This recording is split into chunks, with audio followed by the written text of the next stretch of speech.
Saya minta kepada ustadz-ustadz seperti Abdul Somad, tolong hentikan membuat fatwa-fatwa seperti fatwa dia tentang jihad. Mohon hentikan ini karena Islam tidak mengajarkan seperti itu. Anda kalau memang betul-betul menjadi ustadz, ajarkan kesejukan kepada umat. Jangan giring umat kepada aksi-aksi untuk melakukan kekerasan atas nama agama. Apapun ajaran Anda, apapun tafsir yang Anda pegang, tolong jangan giring kami kepada arah kebencian, caci maki, kekerasan yang justru ingin memberikan kebinasaan-kebinasaan kepada orang lain. Saya minta hentikan semua ini sebelum Anda sendiri kemudian menyesal karena Islam ini akan terpuruk karena fatwa-fatwa yang Anda keluarkan itu. Betul-betul ini akan menggiring umat kepada arah perpecahan dan pertikaian. Jangan kemudian atas nama tafsir-tafsir Anda sendiri, kemudian Anda memberikan anjuran-anjuran dan memberi penegas, legalisir terhadap umat untuk melakukan aksi-aksi. Mohon hentikan itu kalau Anda memang mengaku sebagai seorang pendakwah Islam. Jangan lupa klik tombol subscribe dan bagikan videonya agar bila mana ada video baru akan ternotif. 1 subscriber sangat berarti. Terima kasih.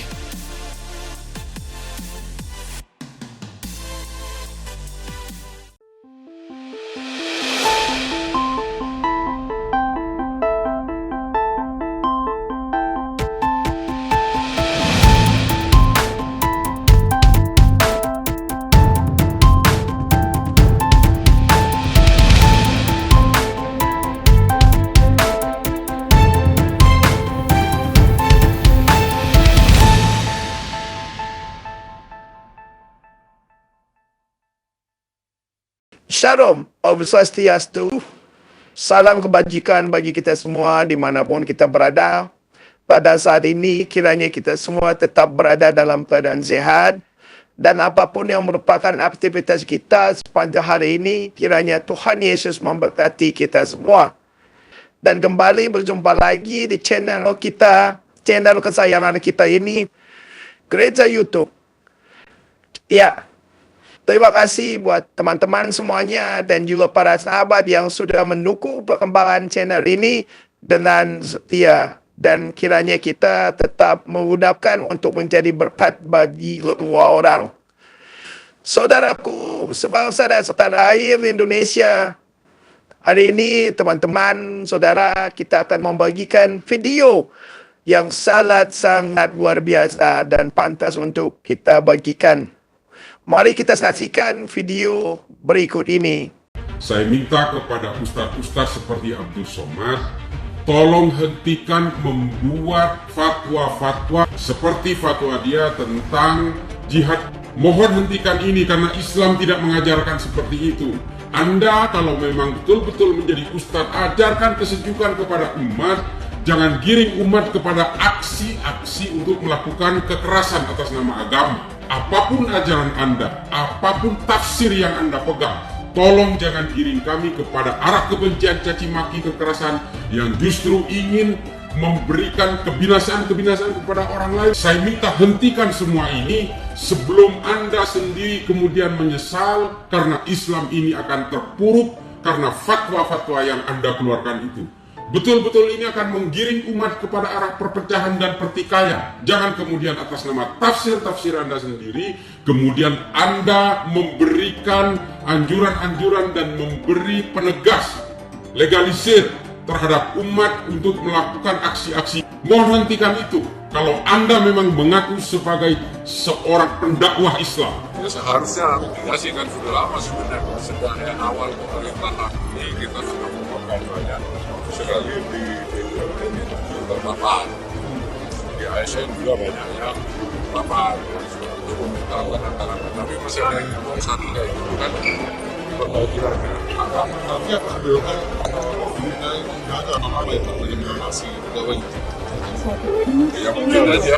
Diungkap oleh Densus di Bekasi Protokol Pindang. Ya, ini 18 sudah kita amankan. Berapa persen akan ditangkap. Adapun dipertanyakan tentang ucapan UAS, itulah mengapa saya menganggap cara beristidlalnya UAS bermasalah ini sebetulnya.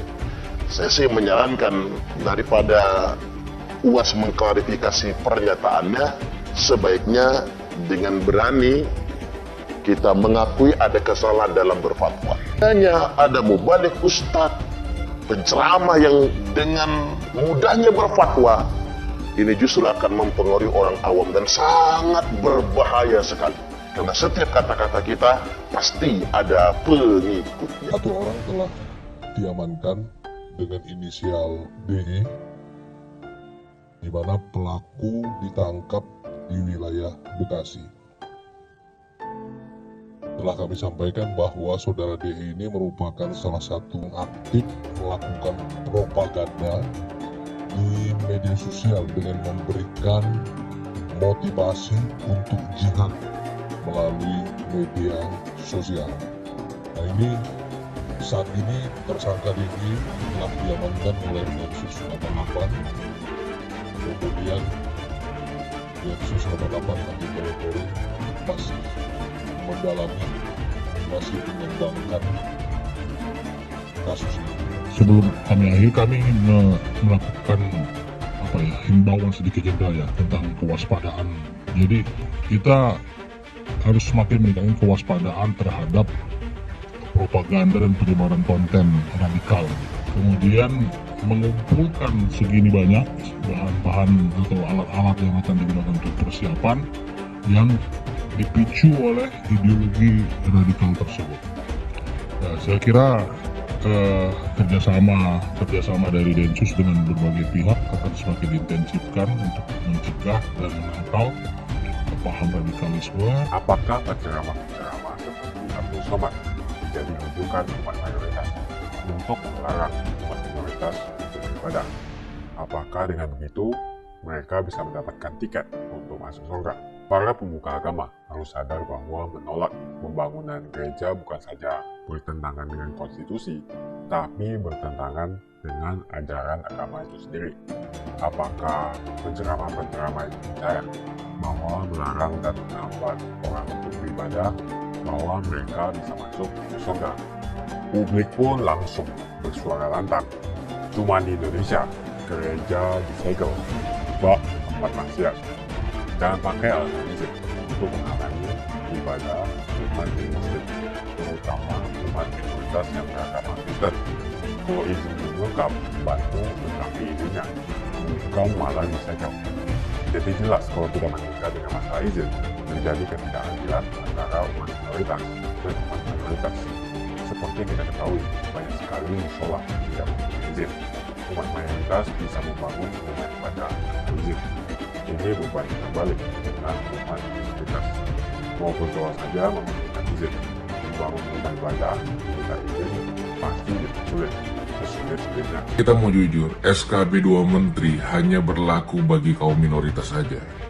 SKB 2 Menteri seringkali digunakan menjadi instrumen atau alat untuk menggebuk kaum minoritas, mengancam kebebasan beribadah. Mirisnya tidak terlihat semangat dan kesungguh-sungguhan dari Kementerian Agama dan pemerintah Indonesia untuk merevisi SKB 2 Menteri ini. Itu sebabnya saya mau mengajak melalui video ini, sama-sama kita berjuang untuk menegakkan konstitusi dengan tujuan utama merevisi kembali SKB 2 Menteri ini. Ya, saya tidak mau suatu saat anak saya ketika tumbuh dewasa masih harus berjuang untuk kebebasan beragama. Mari sama-sama bergandengan tangan, berjuang untuk merevisi SKB 2 Menteri ini, sehingga Indonesia menjadi rumah yang nyaman bagi semua golongan dan semua agama. Sebenarnya penegakan hukum di Indonesia ini untuk orang-orang intoleran itu sudah bagus, asal jangan pernah berpikir kalian minoritas. Kalau kalian tidak melaporkan, bagaimana bisa diproses? Nunggu sejuta umat bersuara, menyuarakan itu, tapi cuma komentar, tindakannya nggak ada. Bilangnya apa? Kita cuma minoritas. Itulah karena kalian tidak nasionalis, makanya kalian itu mengecilkan diri kalian sendiri. Kita ini punya hak yang sama di Indonesia, ya. Semua yang beragama itu mempunyai hak beribadah. Sejauh ini, cuma teman-teman dari Dharma Pahala loh yang berani menuntut keadilan, bukan karena mereka minoritas, tapi karena mereka punya hak yang sama sebagai warga negara Indonesia. Apakah dalam prosesnya teman-teman Dharma Pahala itu lancar-lancar saja? Tidak. Kasusnya pernah ditolak dengan alasan laporannya sudah ada atau sudah ada yang melaporkan. Tapi mereka terus kawal, terus kekeh. Akhirnya mantan Menteri Roy Suryo bisa dimasukkan ke penjara atas dasar penghinaan terhadap lambang-lambang agama. Apalagi ini yang menyetop orang beribadah, bukan siapa-siapa pula. Terus kenapa alasannya kalian tidak mau bersuara? Kalian tidak mau melakukan, kalian tidak mau melaporkan. Kenapa? Bersatu, berbuat. Jangan cuma diam. Mengenai kebebasan beribadah dan kebebasan beragama. Beragama Kristen, Katolik, Hindu, Konghucu, hati-hati, ini memiliki hak yang sama dalam beribadah. Beragama dan beribadah itu dijamin oleh konstitusi kita, dijamin oleh Undang-Undang Dasar 1945, Pasal 29 ayat 2. Dandim, Kapolres, Kapolda, Pangdam harus ngerti ini. Jari, Kejati, FKUB misalnya, apakah tidak memperbolehkan membangun tempat ibadah? Hati-hati loh. Konstitusi tidak boleh kalah dengan kesepakatan. Karena saya lihat masih terjadi. Kadang-kadang saya berpikir, sesusah itukah orang yang akan beribadah? Sedih kalau kita mendengar. Bagaimana dalam agama Islam seorang muslim karena jabatannya dia memberi izin berdirinya rumah ibadah seperti kelenteng, gereja, dia dapat dosa jariah mengalir terus sampai hari kiamat. Setiap membunyi teng teng habis di belangkung malaikat teng gelombang teng gelombang teng gelombang teng gelombang. Rasakan itu, rasakan. Ini udah banyak ini apa ya, kalian kumpulkan aja lah. Kayak kalian aja masuk surga. Oh, rame-rame kalian menghina kami, menjolimi kami. Silakan. Ibadah cuma berapa menit. Ini kan tadi bukan gereja ini, Pak. Namanya orang Nasrani ibadah ada bukan di tempat lain. Terus? Ini kalau ibu bilang ini bukan gereja, berarti bukan sah pada di situ. Enggak masalah. Bapak mau sah apa enggak? Tuhan kami yang tahu, Pak. Ruginya Bapak apa? Apa Bapak ruginya? Takbir tolak gereja didukung oleh wali kota, wakil wali kota, dan MUI. Hebat juga itu jawaban. Takbir tolak gereja. Kelompok-kelompok intoleran inilah yang disebut kadrun. Ini orang-orang yang mabuk agama sesungguhnya. Penolakan pembangunan gereja contohnya. Apakah terus Anda itu dijamin masuk surga gitu loh? Kita kadang-kadang mikir gitu, agamis yang sok pintar, yang memiliki kunci surga, yang punya 72 bidadari. Emang ada salah apa kalau di sana dibangun gereja? Emang ada dampak buruk apa kalau di sana dibangun gereja? Orang Kristen itu sembahyang itu tidak berisik. Tapi kalau Islam, ya berisik. Maaf nih, saya juga Islam, maaf. Kita omong kasarnya aja ya. Kita orang Islam pakai toa, ya kedengaran kemana-mana. Orang Kristen biasa aja mendengarnya. Keadilan bagi seluruh rakyat Indonesia, ya bukan keadilan seluruh bangsa Islam, bukan, ya. Jadi kalian tanam itu betul-betul, para ulama-ulama jangan nanggung. Sumbernya atau dalang dibalik pelarangan pendirian rumah ibadah adalah MUI. MUI membuat surat yang mana melarang sebenarnya pendirian ibadah ini. Kalian takut kalau misalnya ada rumah ibadah agama lain di lingkungan kalian takut pindah agama. Berarti kalian nggak yakin dong sama agama kalian. Kalau misalnya ada orang-orang yang nggak suka yuk berdampingan dengan umat agama lain, saya bingung nabinya siapa? Nabinya siapa? Coba jelasin ke saya. Tidak boleh membangun gereja di dalam Islam. Hadis ini yang sering diikuti. Kalau ada orang bikin gereja dihancurin. Kalau ada orang bikin gereja dilarang. Karena pakai hadis itu. Mengapa tidak mendapatkan izin? Karena masih ada paham bahwasanya nggak boleh ada rumah ibadah orang agama lain di dekat di lingkungan orang Islam. Jangan teman kecuali mukmin. Kenapa? Karena berteman dengan non-muslim itu pelan-pelan menggerus iman kita sama Allah. Kalau bisnis tidak apa-apa. Jadi kalau jalan-jalan sama orang yang tidak jelas itu kafir, misalnya dia non muslim, itu tidak baik. Jadi kalau ngejak orang makan itu orang yang apa? Yang bertakwa kepada Allah. Karena kalau dia tidak bertakwa kepada Allah, nanti kekuatan dari gizi makanan yang masuk ke badan si orang tadi itu akan membuat dia terbantu untuk maksiat. Kita lupa bahwa dia ada jelek yang sangat besar. Dia tidak mau dengan Tuhan kita. Itu jelek itu, walaupun dia ganteng atau berseni kayak apa. Kenapa? Karena mengurangi iman kita. Makanya Rasulullah mengatakan, la tusahib, ojo jangan berteman dengan orang kafir. Inilah akhlak di hadapan Allah Subhanahu wa Ta'ala. Hidup ini mesti kita jangan balik lagi ke zamannya abad ke-6 ke-7 itu. Itu atau goblok atau sinting gitu, saya juga nggak tahu.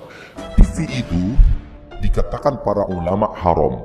Maka usulan anak kepada antum yang punya TV, buang tuh TV, bahaya. Bagaimana hukumnya musik dulu kan? Saya katakan haram. Surah 26 ayat 31 ayat 6 dulu kan udah dibaca. Dari mana musik itu? Dari gereja. Musik bagian ibadah Kristen. Makanya sekarang mereka nyanyi Pak. Haleluya, puji Tuhan. Sorga. Kapan musik masuk Islam? Pernah nggak musik mualaf? Itu permainan syaitan. Jual beli musik haram, duitnya haram. Jual beli alat musik, gitar, piano haram, duitnya haram. Penyanyi dapat duit dari nyanyian haram karena Allah mengharamkan nyanyian musik. Setan masuk lewat musik. Maka lagu yang selalu kita dengar itu akan terngiang-ngiang terus dia. Pas kita mau tidur datang dia. Maka jangan dengarkan musik. Itulah yang ditempelkan salib di belakang ambulan. Kalau masjid kita punya ambulan, balik dari sini ambil pilok. Pilok itu lambang yang ada di ambulan. Ganti dengan bulan sabit. Orang kafir itu bidah. Yang dimaksud patung Yesus Kristus, patung Brahma, Hindu Siwa, patung semua patung itu jadi bahan bakar neraka. Nanti membakar orang yang menggambar. Apakah ini adalah Tuhan untuk kalian? Tidak, ini bukan Tuhan. Kalau dia punya tangan kayak manusia, tangannya 4. Kalau gitu kalau ada barangnya 8 gimana? Tambah lagi tangannya. Apakah ini adalah Tuhan untuk kalian? Kalau ada yang bilang ini adalah Tuhan, tanya Tuhan yang mana? Yang kiri atau yang kanan? Dia ketawa terus dan dia sejahtera. Karena itu dia makan terus seluruhnya. Agama Kristen Tuhannya sudah mati di kayu salib. Apa? Kata patung, tembok. Kesibukan para lelaki yang masuk surga di surga adalah memecah perawan istri-istrinya. Perawan terus. Mereka menyatakan bahwa kesibukan penduduk surga itu memecahkan keperawanan para bidadari. Ternyata ini kesibukan mereka. Bagaimana mereka tidak sibuk? Sementara bidadari yang Allah siapkan bagi mereka sangat luar biasa, indah, cantik, dan modern. Salah satu nikmat yang ada dalam surga adalah minta maaf, karena inilah yang kita tahan-tahan hidup. Saya bukan mengatakan Bible Kristen fiksi. Bible Kristen itu palsu. Dari Jenderal 100 bintang. Kalau kafir kau ke neraka, tidak ada urusan. Pancasila Soekarno, ketuhanan ada di pantat. Anak Tuhan dari mana? Kalau Yesus anak Tuhan, bidangnya siapa? Besok di seluruh wilayah Indonesia Karena di salib itu ada jin kafir. Karena di salib itu ada jin kafir. Karena di salib itu ada jin kafir. Haleluya. Kepalanya ke kiri apa ke kanan? Kepalanya ke kiri apa ke kanan? Kita percaya salib itu lambang mulia, bukan jin. Kok ketawa? Aku nggak nyindir siapa-siapa. Nah, kamu dari suku jaringannya mulai mencari. Nah, kalau soal dananya nanti dulu buktikan. Apakah itu dana negara atau dana masyarakat? Salurkan. Jadi kalau soal dana, ya seharusnya mitigasi kan sudah lama sebenarnya. Sejak awal pemerintahan ini kita sudah membongkar banyak sekali di BUMN itu terpapar. Di ASN juga banyak yang terpapar. Jadi itu memintakan langkah-langkah. Tapi masih ada yang jebol satu kayak gitu kan. Jadi berbagi lagi. Tapi apa sebenarnya mengenai gagal atau apa ya dalam mengatasi pegawainya? Ya mungkin aja. Dari sudut ideologis ya. Diungkap oleh Densus di Bekasi beberapa waktu yang lalu. Ya ini 18 sudah kita amankan. Berapa tersangka kami tangkap. dan ini yang perlu kami jelaskan rekan-rekan sekalian, bahwa modus operandinya adalah tersangka teror yang diungkap oleh Densus ini menerima beberapa senjata melalui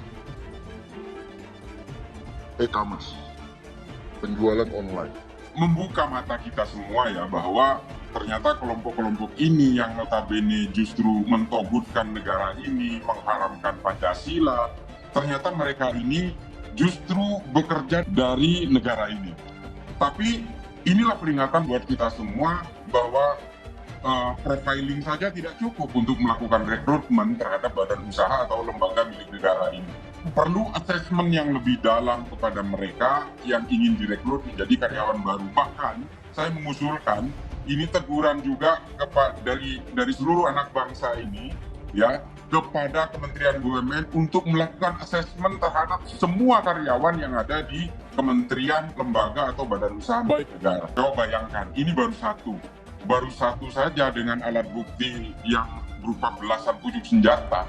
Coba bayangkan kalau mereka ini punya jaringan yang sangat kuat dan kalau mereka ini menguasai berbagai badan usaha milik negara yang bergerak di sektor penerbangan, apalagi ini perkereta apian, dan tolong dicatat, tersangka DI ini bekerja di bagian langsir, coba bayangin. Artinya bisa saja mereka melakukan sabotase atau teror di lingkungan pekerjaannya. Soal pengembangan hal-hal yang lain, siapa penjualnya, siapa yang menyediakan senjatanya, pendananya siapa, ini pasti sedang dalam pendalaman.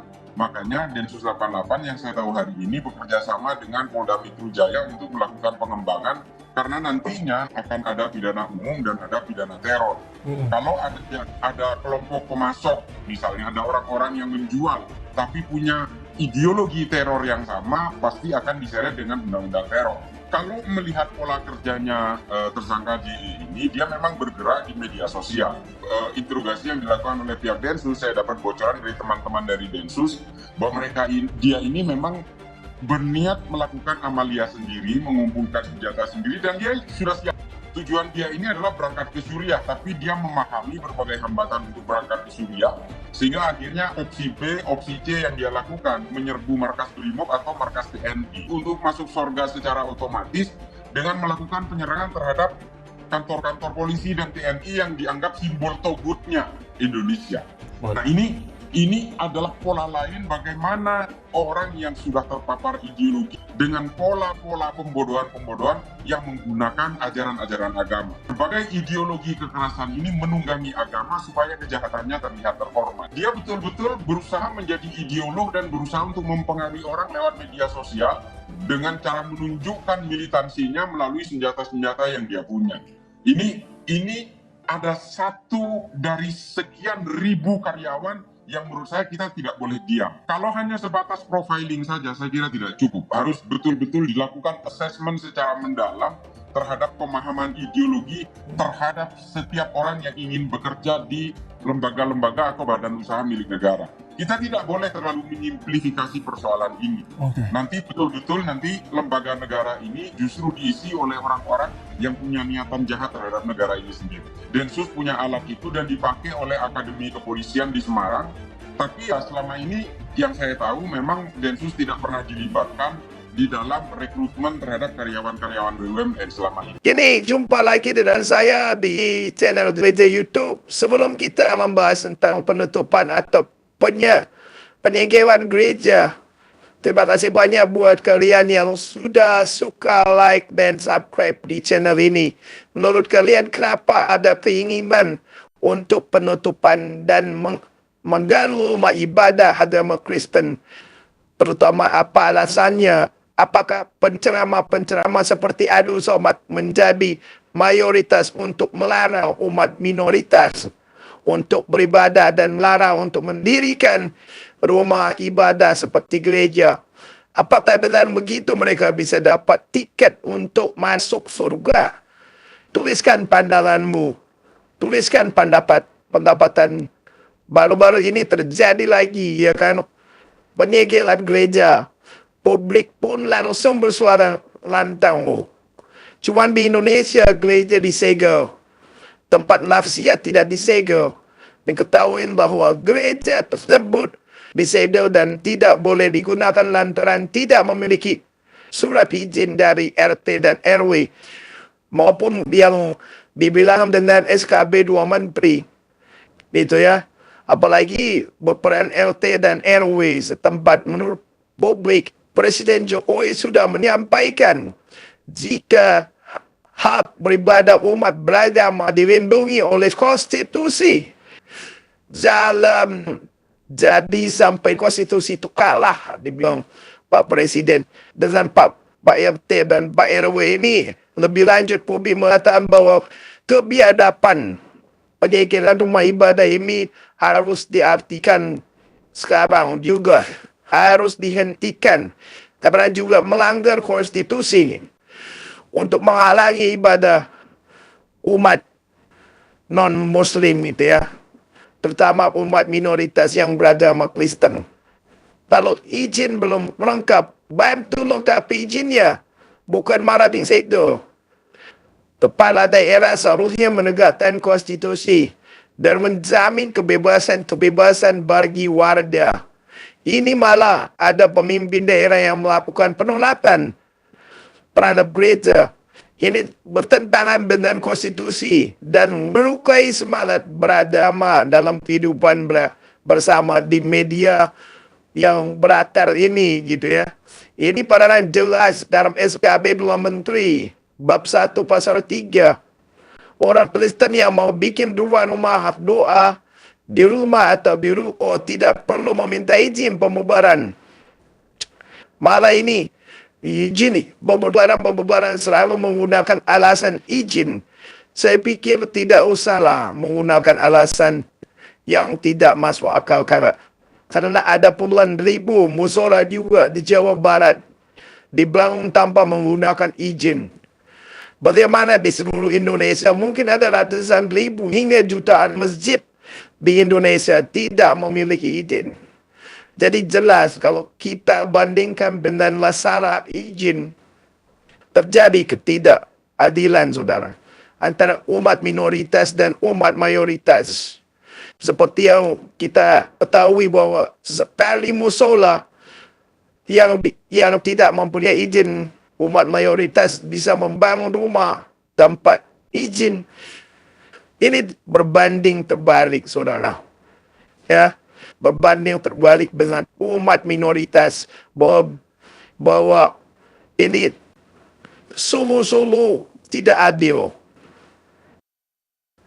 Ya, apalagi tempat doa aja susahnya minta ampun untuk izin.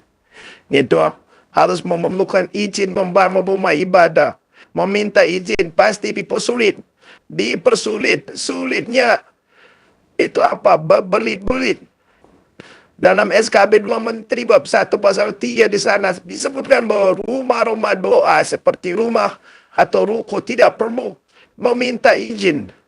Jadi jika umatnya orang kita gitu ya, seperti orang Kristen, khususnya yang mau bikin rumah doa di rumah atau di ruko tidak perlu meminta izin. Apa yang dilakukan oleh Gibran sudah betul pada pasal 13 dan pasal 14 pelaturan bersama Menteri Agama dan Menteri Luar Negeri BBM nomor 9 dan 8 tahun 2006. Gibran menyebutkan itu saat penutupan gereja ibadah. Jadi itu sudah diamanatkan kepada kepala daerah untuk memberikan izin. Sementara sebagai bentuk fasilitas negara dalam mencairkan solusi pendirian rumah ibadah. Jadi di sini pemerintah harus membantu dan memfasilitasi dalam mencari solusi pendirian rumah ibadah. Masyarakat harus dididik ini ya untuk saling menghargai hak beribadah masing-masing. Umat pemindahan terhadap hak pribadi umat Kristen sudah berlangsung terlalu lama, saudara. Dan sudah saatnya untuk dihentikan. Pemerintah pusat harus bertindak cepat sebelum semuanya terlambat. Para pemuka agama harus sadar bahwa menolak pembangunan gitu gereja bukan saja bertentangan dengan konstitusi tapi bertentangan dengan ajaran agama. Seharusnya menetapkan itu. Itu sendiri apakah penceramah-penceramah itu percaya bahwa melarang dan menghambat orang untuk beribadah. Bahkan mereka bisa masuk surga. Itu kata-kata konyol, saudara. Itu edukasi konyol. Masa melarang ibadah untuk umat Kristen. Itu yang melarang bisa masuk surga. Mendapatkan dayang-daya, bidadari. Menurut kalian kenapa ada keinginan untuk menutup? Dan mengapa rumah ibadah agama minoritas terutama umat Kristen? Apa alasannya dan kenapa ini semua terjadi? Apakah penceramah-penceramah seperti Abdul Somad menjadi rujukan rangkuman mayoritas untuk melarang umat minoritas untuk beribadah? Apakah dengan begitu mereka bisa mendapatkan tiket untuk masuk surga? Begitu ya saudara. Ini saya ada dalam opini yang saya tulis hari ini. Tulisan opini kalian tentang warga yang meninggal gereja. Tuliskan nih ya. Tuliskan saudara, saya mau tahu pandangan kalian sebagai orang Kristen. Apa gitu ketika melihat orang meninggal gereja. Biar pemerintah lihat ini video dan dia membaca komentar-komentar kalian untuk tetap bergerak gitu ya. Tulis-tulisan itu. Kenapa mereka menyegel gereja? Apa pendapat lo? Tuliskan dan tuliskan pandangan lo. Kenapa banyak sekali polda yang senang sekali melakukan penibelan atau pelarangan terhadap gereja? Jika kalian suka dengan video yang saya sampaikan, pastikan Anda semua menekan like video ini dan bagikan video ini ke teman-teman. Dan supaya mereka semua mengetahui tentang informasi ini, tekan tombol subscribe dan bunyikan lonceng notifikasinya supaya kamu tidak ketinggalan info channel dari Gereja YouTube. Dan juga ayo menjadi member. Ayo terus kita menyuarakan karena ini sangat viral, saudara. Butuh komentar kalian. Saya udah tahu cara. Harus ada komentar kalian di bawah. Tuliskan komentar kalian di bawah. Untuk terus kita bisa menyuarakan ini. Biar didengar gitu. Satu komentar kalian sangat berharga untuk masa depan NKRI. Itu yang bisa saya sampaikan. Terima kasih. Tuhan Yesus memberkati kita semua. Shalom.